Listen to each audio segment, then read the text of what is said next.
पशुपति पारस की बात करें तो अभी जो है भले ही उनके पास जो है 4 सांसद थे, लेकिन अभी उनके वोट बैंक में काफ़ी ज़्यादा कमी देखने को मिल रही है। यही वो बड़ी वजह है कि चिराग पासवान को पार्टी ने आगे किया, एनडीए ने आगे किया और पशुपति पारस को दरकिनार हुए नजर आ रहे थे। ऐसे में माना जा रहा है कि जाहिर तौर पर वो कहीं ना कहीं तेजस्वी से उनकी बातचीत इस वक्त भारतीय जनता पार्टी की सिर्फ एक ही रणनीति है कि बस जीत हासिल करनी है। जीत कैसे मिल रही है वो मायने नहीं रखता। अभी कुछ समय पहले उत्तर प्रदेश में भी जो बाहुबली कहे जाते हैं बीजेपी सांसद बृजभूषण शरण सिंह, ये उनके शब्द हैं। उन्होंने ये बात कही है कि जीत किस तरह से मिल रही है ये मायने नहीं रखता, बस जीत मिले। क्या पशुपति पारस जो है अब जो कह सकते हैं महागठबंधन का रुख कर सकते हैं? क्या अब यहाँ से जो मुकेश सहनी है वो भी उस नमस्कार, मैं नाज़मीन खान और आप देख रहे हैं SPN9 न्यूज। आप सभी का बहुत बहुत स्वागत है मेरे खास प्रोग्राम बात सच की में। 5 जुलाई 2021 वो तारीख है जहां पर चिराग पासवान का दर्द झलकता हुआ नजर आया था।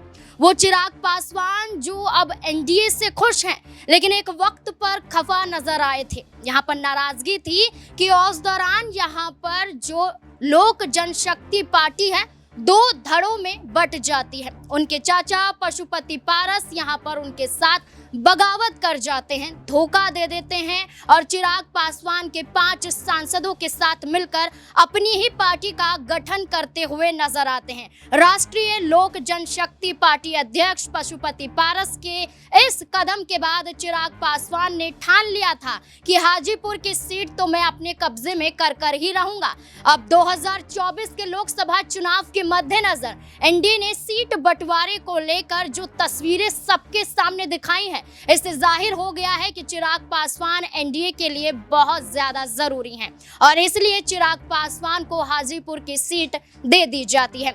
दरअसल एनडीए की तरफ से सीट बंटवारे को लेकर फैसला सामने आता है। फैसले में यहाँ पर देखा जाता है कि भारतीय जनता पार्टी 17 सीटों पर चुनाव लड़ेगी, जनता दल यूनाइटेड 16 सीटों पर, लोक जनशक्ति पार्टी को 5 सीटें दी जाएंगी। वहीं हिंदुस्तानी अवाम मोर्चा की बात करें तो 1 सीट यहां पर दी जाएगी।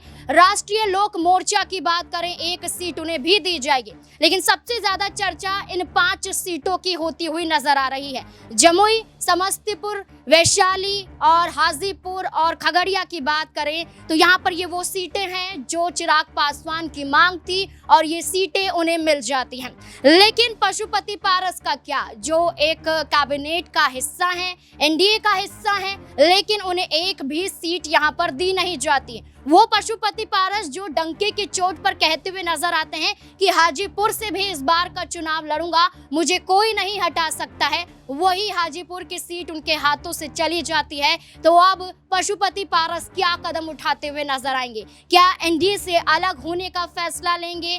क्या महागठबंधन की तरफ अपने कदम बढ़ाते हुए नजर आएंगे? इससे जुड़े हुए तमाम सवाल यहाँ पर बनते हैं। न्यूज रूम में मौजूद हैं, सवालों के जवाब खंगालने की कोशिश करेंगे। सिराज मेरे साथ मौजूद है, सिराज से जानने की कोशिश करेंगे कि अब बिहार में क्या कुछ घटता हुआ नजर आएगा। सिराज, पहले तो बहुत बहुत स्वागत है। सिराज, पशुपति पारस की बात करें तो खाद्य मंत्री भी हैं और दूसरी तरफ बात करें तो यहाँ पर सीटों को लेकर दावा कर रहे थे कि 4 से 5 सीटें तो मिलनी चाहिए। लेकिन आप ये देखिए, उनकी जो 1 सीट थी हाजीपुर, वो भी उनके हाथों से चली जाती है क्योंकि एनडीए की तरफ से एक भी सीट, हाजीपुर की 7 की बात करें, कोई भी सीट नहीं दी जाती है। तो वहीं पशुपति पारस की बात करें तो ये कहा जा रहा है कि वो ये कह रहे हैं कि कैबिनेट से भी मैं इस्तीफा दे दूंगा। तो क्या एनडीए को झटका देने के लिए तैयार हो चुके हैं पशुपति पारस? जी बिल्कुल, कहीं ना कहीं जिस तरीके से सीटों को लेकर अभी एनडीए गठबंधन में लगातार असमंजस की स्थिति बनी हुई है, इससे साफ जाहिर होता है कि कहीं ना कहीं चिराग पासवान और चाचा उनके पशुपति पारस के बीच जो विवाद बढ़ रहा था, अब उसको आखिरी मोड़ पर जो है अब बीजेपी या चिराग पासवान या यूं कहें पशुपति पारस भी खत्म करने की कगार पर हैं। क्योंकि जिस तरीके से पशुपति पारस जो है लगातार मांग कर रहे थे हाजीपुर सीट से चुनाव लड़ने का, इसके बावजूद भी वो 4 सीटों की मांग कर रहे थे, लेकिन वहीं चिराग पासवान अड़े रहे और उन्होंने साफ तौर पर एक बयान देकर बीजेपी को हिला दिया था कि मुझे सारे दल जो है मांग कर रहे हैं मेरी और मुझे सबकी ज़रूरत है। तो कहीं ना कहीं इशारों में उन्होंने बात कह दिया था कि ज़रूरत पड़ने पर हनुमान जो है वो मोदी का साथ छोड़ सकता है और निश्चित रूप से ये एक बड़ा झटका हो सकता था बीजेपी पार्टी के लिए, क्योंकि पशुपति पारस के पास जो सांसद हैं वो अपने दम पर पशुपति पारस ने नहीं जीता। वो रामविलास पासवान के नाम पर जो वोट पड़े थे और वहाँ पे जो उनकी पार्टी को जीत मिली थी, उन सांसदों को ले जाना। तो इसमें कहीं ना कहीं अपने दम पर चुनाव जीतना, अपने दम पर सीटों को जीतना और बनी बनाई रोटी को खाना, दोनों में जमीन आसमान का फर्क होता है। और बीजेपी इस बात को बखूबी समझती है कि अभी जो जनाधार है वो कहीं ना कहीं चिराग पासवान के साथ जुड़ा हुआ है, और जो उनके पिता थे रामविलास पासवान, उनकी कह सकते हैं इमोशंस जो है वो लोगों के साथ जुड़ी हुई हैं। इसी वजह से जो है अब चिराग पासवान की तरफ जो है जनता का रुख है। और पशुपति पारस की बात करें तो अभी जो है भले ही उनके पास जो है 4 सांसद थे, लेकिन अभी उनके वोट बैंक में काफ़ी ज़्यादा कमी देखने को मिल रही है। यही वो बड़ी वजह है कि चिराग पासवान को पार्टी ने आगे किया, एनडीए ने आगे किया और पशुपति पारस को दरकिनार किया।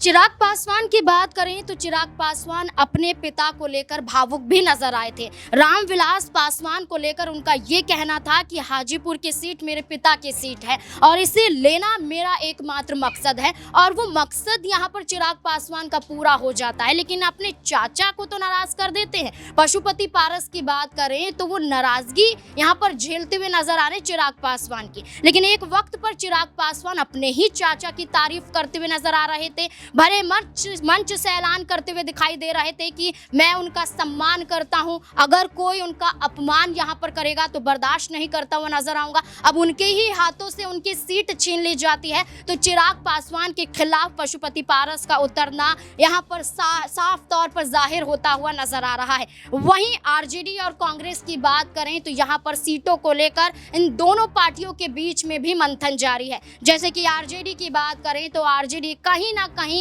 20 से 21 सीटों पर चुनाव लड़ने की बात करता है। वहीं कांग्रेस पार्टी की बात करें तो 10 से 11 सीटों पर सिमटने की बात होती है। तो वहीं सीपीआई यानी कि लेफ्ट पार्टियों की बात करें, वो कहीं ना कहीं 4 से 5 सीटों की बात करते हुए नजर आ रहे हैं कि उन्हें दी जा सकती हैं।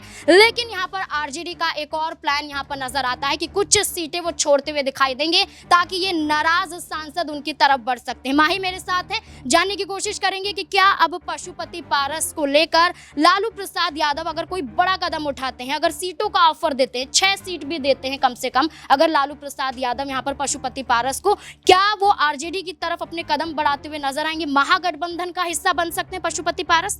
जी बिल्कुल, जिस तरीके से अभी अटकलें लगाई जा रही है कि वो केंद्रीय मंत्रिमंडल से जल्द ही इस्तीफा दे सकते हैं, तो ऐसे में अब अटकलें और तेज हो गई है कि वो कहीं ना कहीं तेजस्वी के पास भी जा सकते हैं। क्योंकि अब जिस तरीके से बीजेपी ने अपना रुख साफ कर दिया है, उनको पार्टी नहीं दी और उनके भतीजे से उनकी बनती नहीं है बिल्कुल भी, जिस तरीके से वो लगातार हाजीपुर की सीट की डिमांड करते हुए नजर आ रहे थे, ऐसे में माना जा रहा है कि जाहिर तौर पर वो कहीं ना कहीं तेजस्वी से उनकी बातचीत जरूर चल रही होगी। और जब जिस तरीके से उनके इस्तीफे की बात आ रही है तो ये अटकलें और ज्यादा तेज होती हुई और नजर आ रही हैं। देखिए बिल्कुल, यहाँ पर एक और सवाल ये उठता है कि जहाँ एनडीए सीट शेयरिंग को लेकर फैसला कर चुका है, जहाँ पर आरजेडी और कांग्रेस पार्टी में मंथन जारी है, तो वहीं दूसरी तरफ एनडीए का एक हिस्सा यहाँ पर जेडीयू की बात करें, उस पार्टी से एक बड़ा चेहरा यहाँ पर जुड़ता हुआ नजर आ रहा है। और वो चेहरा कहीं ना कहीं ये दिखाने की कोशिश करता है कि अभी भी बिहार में बाहुबलियों का दबदबा है। यहाँ पर आनंद मोहन की बात करें, जो चेतन आनंद के पिता हैं, जो यहाँ पर देखे जा रहे हैं, चेतन आनंद आरजेडी के विधायक थे, लेकिन जब फ्लोर टेस्ट हुआ था बिहार में तो वो जेडीयू का समर्थन करने पहुंच गए थे।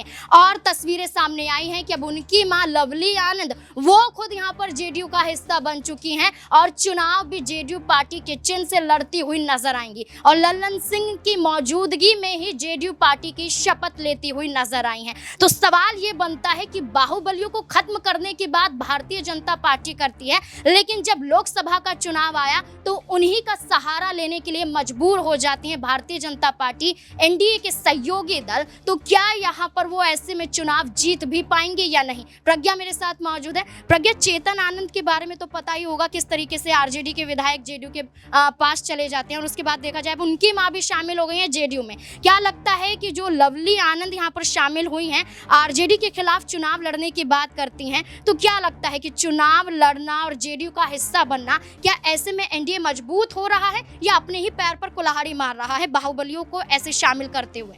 देखिए, मुझे ऐसा लगता है कि इस वक्त भारतीय जनता पार्टी की सिर्फ एक ही रणनीति है कि बस जीत हासिल करनी है।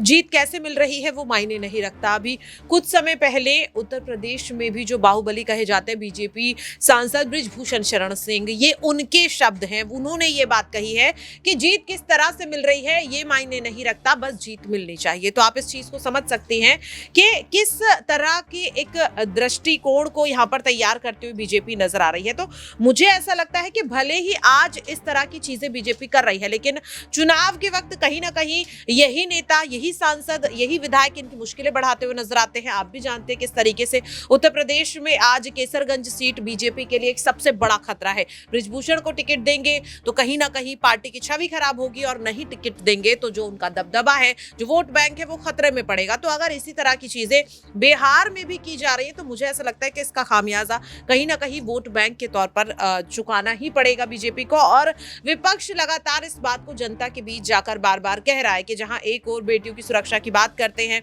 लेकिन फिर उन्हीं बेटियों की जो सुरक्षा है उसको पूरी तरह से बर्बाद करते हुए उन्हीं के सांसद, उन्हीं के विधायक नजर आते हैं। तो कहीं ना कहीं मुझे ऐसा लगता है कि अगर बाहुबलियों को पार्टी में शामिल करके एनडीए को लग रहा है कि वो जीत हासिल कर लेंगे, जीत तो हासिल कर लेंगे, लेकिन ऐसा तो नहीं है कि 2024 के चुनाव आखिरी चुनाव है, 2029 में खामियाजा भुगतना पड़ेगा। जिस तरीके से पिछले आम चुनावों का जो खामियाजा है वो अब भुगतना पड़ रहा है। तो मुझे साफ तौर पर लगता है कि हो सकता है इस तरीके की चीजें करके आज जीत मिल जाए, लेकिन बिहार में फिर चुनाव है तो कहीं ना कहीं तब खामियाजा भुगतना पड़ेगा। देखिए, बिल्कुल यहाँ पर भारतीय जनता पार्टी कई सांसदों को खुश तो कर रही है, लेकिन कई सांसदों को नाराज करती हुई भी दिखाई दे रही है। जैसे समस्तीपुर से सांसद की बात करें, प्रिंस पासवान की सीट है, लेकिन अब वो चिराग पासवान के खेमे में चली जाती है। पशुपति पारस की बात करें, उनकी पार्टी के सांसद है, जब उनकी पार्टी को एक भी टिकट नहीं दिया जाता है तो सीधे तौर पर प्रिंस पासवान पर भी असर पड़ता हुआ नजर आएगा। और इसी दौरान चिराग पासवान ये कहते हुए भी नजर आते हैं कि मुझे चिंता है अपने भाई की, लेकिन वो अपना भविष्य खुद तलाशते हुए नजर आएंगे। अमन सर मेरे साथ मौजूद हैं, जानने की कोशिश करेंगे कि अब प्रिंस पासवान क्या कदम उठा सकते हैं। सर, जैसे कि बात करें, सीटों का बंटवारा हुआ, यहाँ पर पशुपति पारस को एक भी सीट नहीं दी जाती है। पशुपति पारस की सीट से ही सांसद है, समस्तीपुर से सांसद है प्रिंस पासवान। अब उनकी सीट का क्या होगा? उनके हाथों से तो चली गई, चिराग पासवान की खेमे में चली गई, तो प्रिंस पासवान भी क्या बागी हो सकते हैं? देखिए, जाहिर बात है, और देखिए महत्वपूर्ण बात इसमें यह है कि जिस तरह से चिराग पासवान पहली बार कहें कि उनके पिता के बगैर जो चुनावी मैदान में उतरेंगे और पार्टी को जो 5 सीटें मिली हैं जिस तरह लड़ने के लिए, क्या चिराग पासवान के अंदर वो काबिलियत है कि इन 5 सीटों पर जो जीत दर्ज करा सके? क्योंकि देखें कि 2020 में जब विधानसभा चुनाव होते हैं 143 से भी ज़्यादा सीटों पर, और कह सकते हैं कि चिराग पासवान की पार्टी चुनाव लड़ती है और एकमात्र सीट वो पार्टी जीत पाती है। नीतीश कुमार के खिलाफ जमकर वो बयानबाजी करते हैं, बहुत बुरा भला कहते हैं, तमाम चीज़ें कहते हुए नजर आते हैं, लेकिन उन सब के देखते हुए भी उनके खाते में महज एक सीट आती है। इससे पता चलता है कि भले ही वो बड़बोली बातें कर ले, लेकिन क्या ज़मीनी स्तर पर उनकी जो साख है वो बची हुई है? क्योंकि उनके चाचा हैं पशुपति पारस, वो ये कहते हैं कि उनके पिता ने जो विरासत है मुझे सौंपी थी, यानी कि जो हाजीपुर की सीट है वो इसलिए वहाँ चुनाव लड़ना चाहते थे ताकि अपने भाई की जो उम्मीदें हैं उसको आगे बढ़ा सकें, इसीलिए लगातार वो हाजीपुर सीट पे चुनाव लड़ने की मांग कर रहे थे। लेकिन जैसे बीजेपी ने एक बड़ा गेम प्लान किया है कि चिराग पासवान को तुरंत उन्होंने 5 सीटें ऑफर कर दी और वहीं पशुपति पारस के हिस्से में एक भी सीट ना आना, ये बताता है कि बीजेपी कहीं ना कहीं अब चिराग पासवान को तो आगे बढ़ाना चाहती है और उनको भी अपने लिए यूज़ करना चाहती है कि अगर आने वाले विधानसभा चुनावों में अगर ज़रूरत पड़ी तो चिराग पासवान उनके लिए सहारा बन सकते हैं। लेकिन इन चुनावों में ये साबित हो जाएगा नाज़रीन की क्या वाकई चिराग पासवान का वोटों के ऊपर इस तरह से इख्तियार है कि उनके पक्ष में सारे वोट पड़ते हुए नजर आ जाएं। कहीं ऐसा ना हो कि उनके चाचा अगर जो महागठबंधन उसके अंदर शामिल हो जाएं और वो 2-3 सीटों पर जीत दर्ज करते हुए नजर आ जाएं और चिराग पासवान के हाथ में एक भी सीट ना आए। तो ऐसे में अब कई तरह की कयासबाजी है, क्योंकि प्रिंस का आपने जिक्र किया, जाहिर बात है कि उनको जो है मंत्री पद भी दिए जाने की बात हो रही थी, लेकिन उनको जिस तरह दरकिनार किया गया है, मेरे ख्याल में एक कह सकते हैं कि जो बिहार के अंदर जो राजनीति है वो बहुत ज़्यादा कहा जा सकता है समीकरण उसके ख़राब होने वाले हैं। ऐसे में क्या पशुपति पारस जो है अब जो कह सकते हैं महागठबंधन का रुख कर सकते हैं? क्या अब यहाँ से जो मुकेश सहनी है वो भी उस तरफ जा सकते हैं? और क्या बीजेपी जो लगातार ये दावे कर रही थी कि 40 की 40 सीटें उनके हिस्से में आने वाली हैं, क्या उनके लिए अब यहाँ से परेशानी बढ़ती हुई नज़र आ सकती है?